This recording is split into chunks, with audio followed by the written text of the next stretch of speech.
कौन है जो मेरे सामने खड़े होने का साहस करता है? क्या होगा जब भगवान का ही एक अवतार दूसरे अवतार के सामने खड़ा हो जाए? तुम्हारा क्रोध अब संपूर्ण सृष्टि को भस्म कर देगा। सोचिए, जब शक्ति ही शक्ति से टकरा जाए तो परिणाम क्या होगा?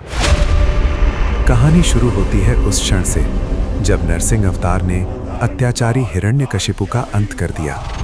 महल टूट चुका था, अधर्म मिट चुका था, लेकिन कुछ और बाकी था। नरसिंह का क्रोध। उनकी आंखें अब भी अग्नि की तरह धधक रही थीं। उनकी सांसों से जैसे ज्वालाएं निकल रही थीं। और फिर एक भयानक दहाड़। उस दहाड़ से केवल महल नहीं, पूरा ब्रह्मांड कांप उठा। समुद्र उफान मारने लगे, आकाश फटने लगा, देवताओं के हृदय में भय समा गया। हम में से कोई भी नरसिंह देव के क्रोध को शांत नहीं कर पा रहा। अब केवल महादेव ही इस संकट को रोक सकते हैं। और तभी कैलाश पर गहन ध्यान में लीन महादेव ने अपनी आंखें खोली। क्षण भर में वातावरण बदल गया। हवा रुक गई, समय थम गया। महादेव बोले, जब शक्ति संतुलन खो दे तब शिव को संतुलन बनाना पड़ता है। और अगले ही पल एक दिव्य ऊर्जा विस्फोट हुआ। महादेव का स्वरूप बदलने लगा।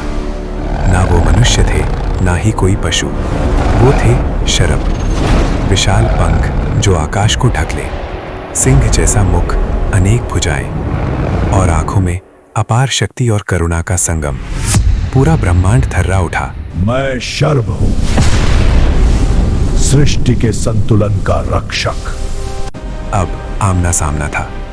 एक ओर प्रचंड क्रोध में डूबे नरसिंह, दूसरी ओर संतुलन के रक्षक शरभ। कौन है जो मेरे मार्ग में खड़ा होने का साहस करता है? नरसिंह, तुम्हारा क्रोध अब सृष्टि को भस्म करने लगा है। और फिर शुरू हुआ महायुद्ध। आकाश फटने लगा, पर्वत टूटने लगे, बिजलियां टकराने लगी। हर प्रहार से ब्रह्मांड कांप उठा। मुझे कोई नहीं रोक सकता। मैं रोकने नहीं, तुम्हें शांत करने आया हूं।